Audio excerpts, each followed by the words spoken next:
Inilah yang menimbulkan penjajahan di dunia. Inilah yang menimbulkan disebut dalam bahasa Arab al-ghazwul fikri. Penjajahan. Sesudah Perang Dunia Kedua sudah banyak negeri-negeri yang merdeka. Tetapi sekarang timbul lagi penjajahan baru. Apa? Penjajahan fikiran. Sehingga bangsa yang merdeka tadi tidak merdeka lagi fikirannya. Dia merdeka di dalam meniru kepada bangsa yang lebih kuat. Itu namanya terjajah juga. Jadi tuan-tuan yang terhormat, apa pangkalnya ini? Daripada nafsu serakah manusia.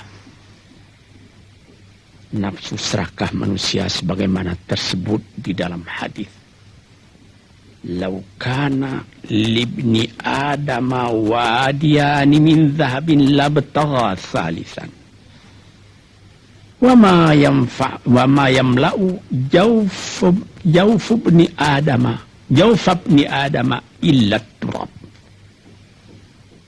Kalau manusia itu mendapat suatu lembah yang penuh dengan kekayaan emas, suatu lembah, dia ingin supaya mendapat satu lembah lagi yang penuh juga dengan emas. Dapat 2 lembah, dia minta 3 lembah lagi yang penuh dengan iman. Nafsu manusia tidak pernah kenyang. Padahal akhirnya kalau dia sudah menutup mata, tidak ada yang akan memenuhi perutnya melainkan tanah. Saya teringat akan cerita yang disampaikan oleh Graf Leo Tolstoy, pujangga Rusia yang terkenal, bahwa orang yang tidak mempunyai nafsu yang kenyang itu, pada suatu hari katanya, ada satu orang kaya mempunyai tanah yang luas.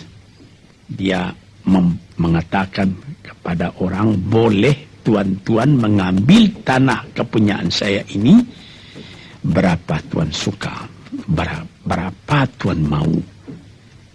Syaratnya cuma begini, sepanjang yang tuan berjalan dari timur ke barat, lantas sebelum matahari terbenam, tuan sampai kembali ke tempat tuan melangkah pertama tadi. Berapa saja tuan suka, boleh ambil tanah ini. Maka datanglah si tamak tadi. Tuan yang punya asli tanah tadi mengatakan, bawalah bakal, jangan lapar di jalan nanti. Baik, dibawanya nasi sebungkus, dia berjalan, jalan. Dari pukul 7 pagi. Kalau diambil kekuatan, hendaknya pukul 10 dia sudah makan. Melangkah lagi beberapa ratus meter atau sekian, nanti boleh kekuatan buat kembali. Sehingga sebelum matahari terbenam, dia sudah sampai ke tempat dia menuju bermula. Tetapi ini orang bernafsu betul, dia minta supaya banyak tanah yang dapat didapatnya. Dibawanya nasi sebungkus, tapi dia tidak jalan di tengah jalan, tak berhenti, kan nanti berapa meter itu nanti kalau saya berhenti, tanah yang kurang buat saya. Dia terus berjalan. Dia tidak ingat bahwa kekuatan masa pergi yang lebih cepat dengan kekuatan masa pulang yang lambat itu dia tidak taksir. Dia berjalan saja cepat-cepat. Sudah pukul 1 hari, sudah jauh perjalanan. Lantas nanti kembali. Kelemahan badan, kondisi dan situasi tidak sama lagi. Tidak secepat dia pergi dahulu lagi dia pulang kembali. Maka bukan pukul 7 dia sampai, atau pukul 5 sore tadi dia sampai ke tempat dia berjalan bermula, karena dia jalannya sudah lunglai, kaki sudah penat, badan sudah letih. Kira-kira baru pukul 2 dia tidak dapat berjalan lagi karena sudah lapar. Dia coba makan sedikit pun tidak bisa lagi seenak makan yang tadi. Habis makan pun dia berjalan lagi. Pukul 3 dia terhenti.